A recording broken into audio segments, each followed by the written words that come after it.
Robert scowled darkly, turning to Ned. "What say you, Ned? You're the hand.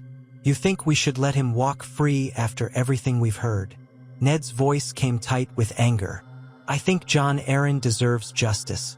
Baelish may remain a threat if we do not act decisively. But the Queen's points, vexing though they are, hold some truth. We cannot rule out the possibility that Baelish has a wider network that might retaliate if he is seized. If you lock him in the black cells now, we'll need to brace for the consequences." Jaime looked ready to protest, but Ned placed a hand on his arm. Ned did not relish letting Baelish off, but the realm was precariously balanced. Robert turned away, muttering curses under his breath, wrestling with the decision. The entire room waited, tension drawn like a bowstring.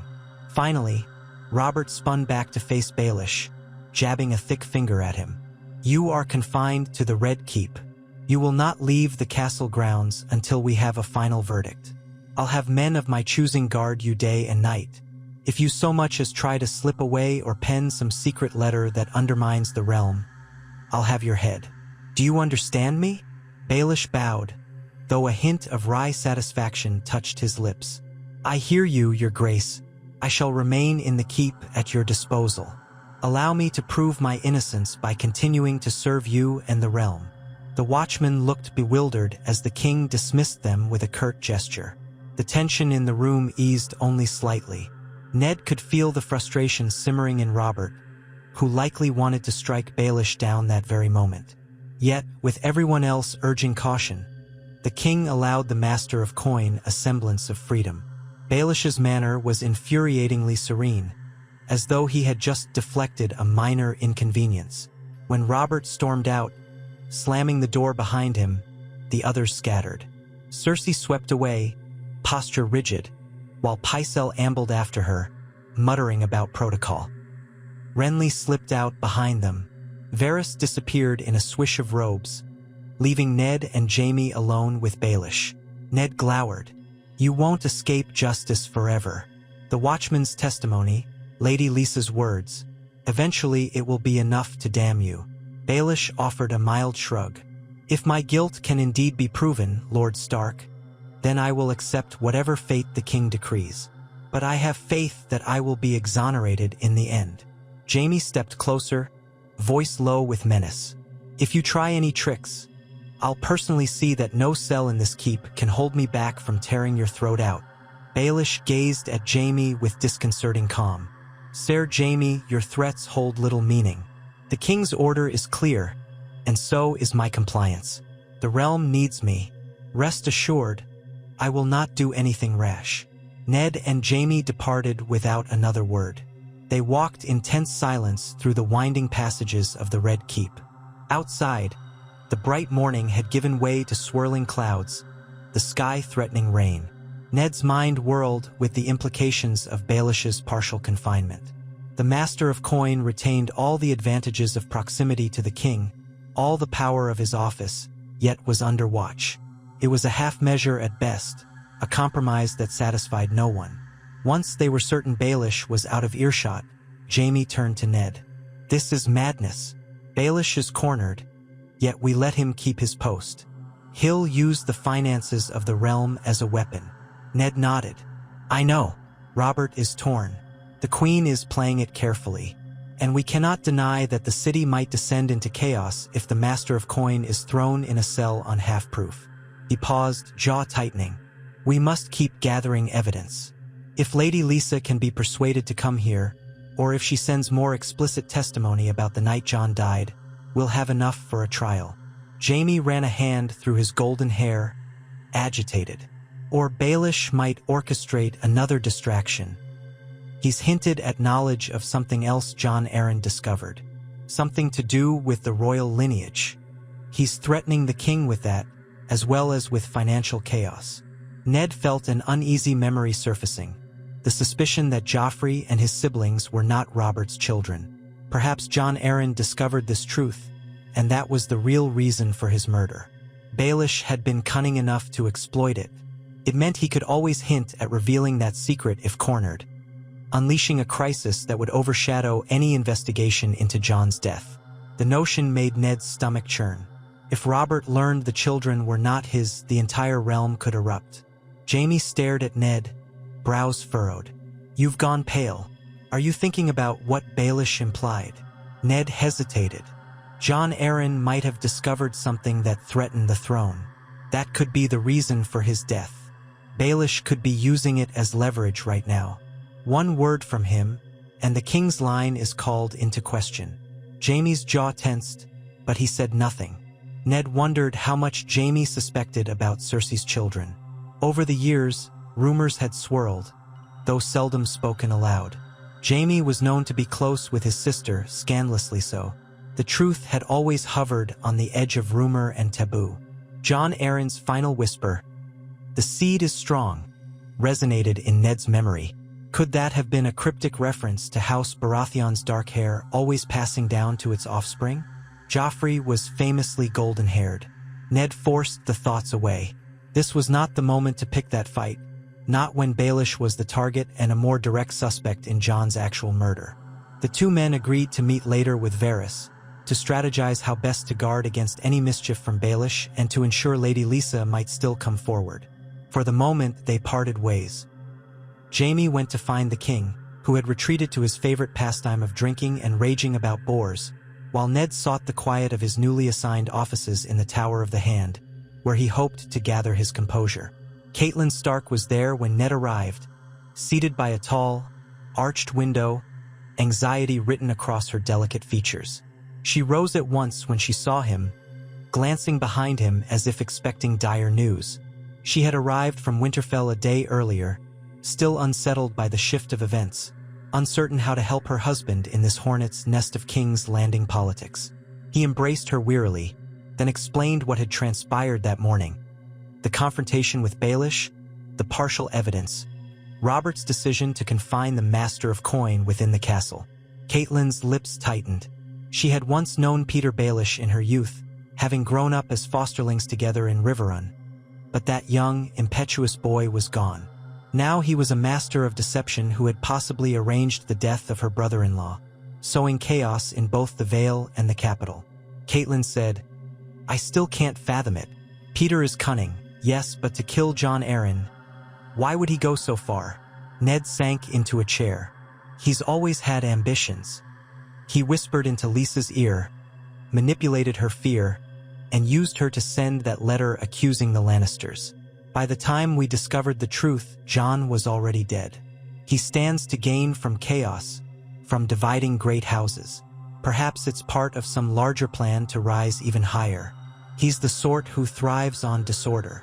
Catelyn pressed her hand over her mouth, thinking of her sister. If only Lysa would come to King's Landing and speak plainly. She's too fearful. She clings to the eyrie, like a bird in a cage. Perhaps she can't face the memory of Jon's death. Ned nodded. "I've sent Jory with messages pleading for her presence. We need her testimony. Until then, we must watch Peter's every move and gather any other thread of proof we can. He won't give up easily." Catelyn's expression hardened. She had lost too many loved ones and would not lose more to the intrigues of King's Landing. "I'll write to her as well. Perhaps my voice can calm her fears." Ned gently touched her hand, grateful for her support. "Yes, write to her. Urge her. We must act quickly." That night, the clouds that had gathered during the day broke open in a storm, lashing King's Landing with rain. Lightning flickered across the sky, thunder rattled the windows, and the streets below turned into slick, muddy lanes. Within the Red Keep, Robert's court huddled behind stone walls. Servants brought rush torches and braziers to keep out the damp chill. Ned stood on a balcony, feeling the spray of wind-blown rain on his face, recalling how Winterfell's storms felt different, colder but oddly comforting in their familiarity. Here, in the capital, every gust of wind sounded like a warning. He thought of Jon Arryn, remembering the quiet strength in the older man's demeanor. Jon's mentorship had shaped Ned as much as it had shaped Robert. If not for Jon Arryn's decision to foster them both in the Vale, the rebellion might never have succeeded. Jon had been a pillar of honor. To think that he was taken by poison in his final days, alone and unsuspecting, made Ned's blood burn with a need for retribution. The storm raged on as Ned retreated inside, determined to see the matter through. Elsewhere in the keep, Peter Baelish sat in a well-appointed chamber. Guards stationed outside the door confirmed Robert's order that he remain within the castle. Baelish wore a robe of dark velvet and sipped from a goblet of wine, gazing at a sheaf of parchments on his desk. They were finance ledgers, lists of continuing expenditures, prospective loan negotiations with the Iron Bank. But on a smaller scrap of parchment lay the rough draft of a letter he was crafting, one that might stir up rumors of a Targaryen threat with newfound urgency. He pondered how best to phrase it so that Robert's fury would latch onto it, sending his attention across the narrow sea rather than deeper into the investigation of Jon Arryn's death. Another rumor he could plant might concern tensions on the Iron Islands or in Dorne, anything to pull the king's gaze away from him. He watched the candle flame tremble in the damp air, then tapped the quill against his chin. There were also threats he could subtly direct at Lysa Arryn if need be, using men in the Vale to ensure she kept silent. Yet he hesitated. Lysa was a fragile creature, and if provoked too harshly, she might do something drastic. Better, perhaps, to coax her into an action by feigning concern or sending her a letter that encouraged her to remain safe, stoking her natural fear. Yes, that might be kinder and more effective. He had no illusions about kindness, but he preferred to avoid unnecessary bloodshed if a whispered lie would suffice. A knock sounded. Baelish rose, crossing the chamber to open the door. One of the guards glowered, letting a slip of parchment pass through. It bore the seal of a lesser house that Baelish recognized as belonging to a lord in the Crownlands, one who was prone to bribe-taking and rumor-spreading. Baelish smirked at the guard, then shut the door. Breaking the seal, he read the letter quickly. It revealed that the seeds he had planted about a possible Targaryen alliance, rumors of ships in the narrow sea, talk of gold from Pentos, were beginning to stir. A sense of satisfaction welled within him. If the king took the bait, half the realm's focus would shift to a phantom threat from across the sea, leaving Ned Stark's accusations to fizzle in the background. The thunder boomed again, rattling the shutters. Baelish let out a soft laugh. The storm outside suited the chaos he so often used as a ladder. Once more, he would ascend, all these accusations be damned. By the following morning, the storm had passed, leaving the city dripping and refreshed under a pale sunrise. King Robert stumbled into the great hall early, hungover and irate. Jaime, who had watched over him part of the night, felt exasperation gnawing at him. Robert's mood often soared or plummeted with little warning, and the more the king drank, the more unpredictable he became. Yet Jaime had never seen him so fixated on a single point: the murder of Jon Arryn. For all his flaws, Robert's sense of betrayal was real and deep, fueling a wrath that kept him from simply ignoring or forgetting the inquiry. That wrath had found a target in Baelish, though for now the master of coin hid behind technicalities. Jaime left the king to his fresh morning of wine and curses, then sought out Ned Stark to discuss their next moves. He found him in the Tower of the Hand, poring over a letter Catelyn had prepared to send to Lysa. Ned looked up, eyes heavy from lack of sleep, and gestured for Jaime to take a seat. "We have to move quickly," Ned said. "Baelish is too confident. He's already spinning new webs. I can feel it. We should press the watchmen for more details. Perhaps they saw something else that night." Footsteps, a partial glimpse of the figure's face. Anything that might pinpoint who delivered the poison to Jon Arryn. Jaime nodded. "I've been thinking the same. Varys suggests we question them deeper, maybe with Pycelle present or one of the more inquisitive maesters. But they're already frightened. We have to tread carefully so they don't recant." Ned clenched his jaw. "A shame we only have them and Lysa's account. If the assassin or poisoner could be found, perhaps they'd name who hired them. Baelish likely shielded his involvement. He's too clever to have done it himself." Jaime drummed his fingers on the table. "There must be a way to corner him. He says the genealogies are irrelevant, but I suspect that's the key. Jon Arryn discovered something he shouldn't have. Baelish used that secret to incite fear or turn events. We can't allow him to dangle it over us anymore." Ned's gaze flicked to a stack of old volumes on a side table.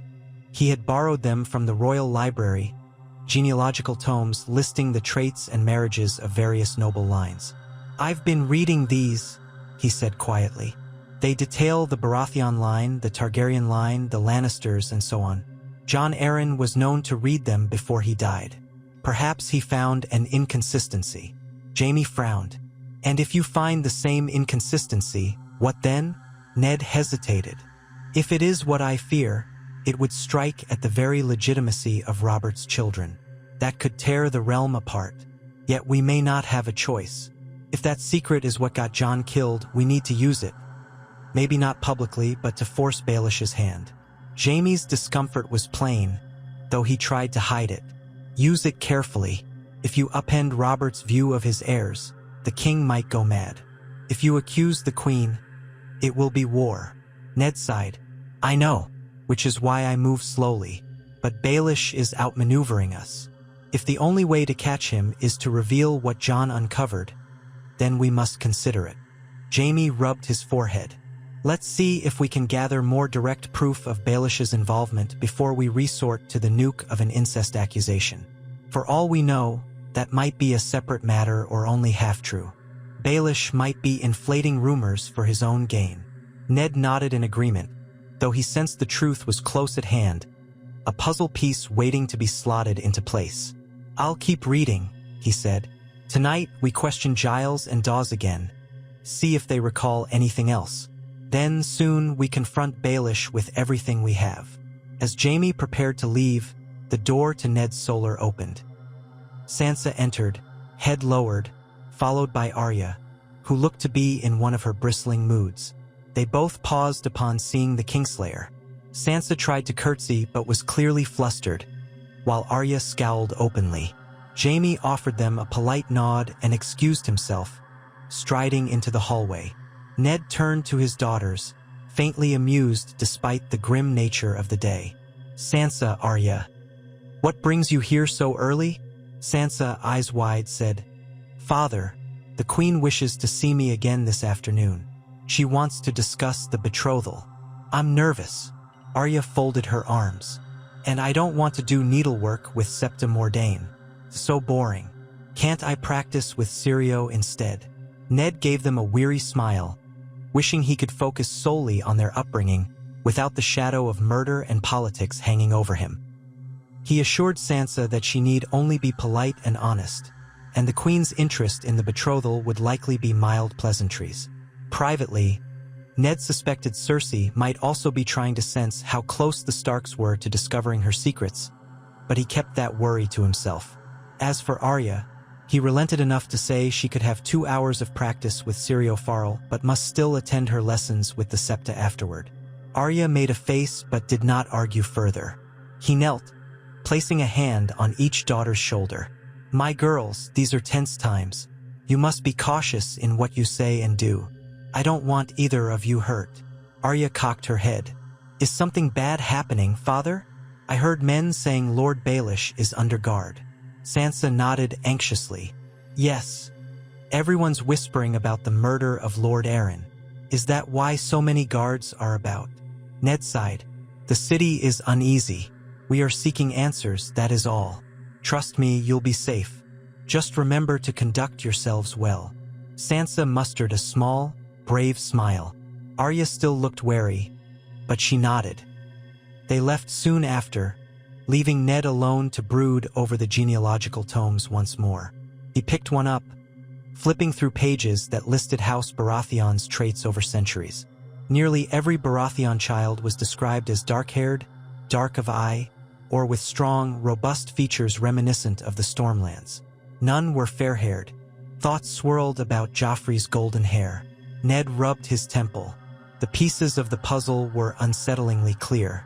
But how exactly had Jon Arryn come by proof, and who had administered the poison? Had Baelish discovered Jon's suspicion about the royal children, realized the chaos it could unleash, and taken advantage? The day wore on. Robert convened another small council session by late morning, ignoring the tolling midday bells. Ned attended, as did the usual figures: Pycelle, Renly, Varys, and Baelish, who appeared under the watchful eye of a pair of guards. Cersei was absent. Jaime, present as Kingsguard, stood behind the king's chair. The session began with a litany of petitions from minor lords about roads and harvest levies, tedious business that Robert tolerated poorly. Baelish contributed politely, referencing the realm's precarious funds. Robert glared at him but let him speak, for they still needed coin to maintain the city. The entire meeting felt surreal, with Baelish calmly fulfilling his role while everyone knew he was under suspicion for murder. Once they concluded, Robert rose and snarled that he needed to hunt, then stomped out, ignoring Baelish's attempt at an ingratiating bow. Renly followed, muttering about the king's moods. Pycelle tottered out, complaining of the damp affecting his joints. That left Ned, Jaime, and Baelish with Varys lingering by the door. For a moment, no one spoke. The tension was thick as glue.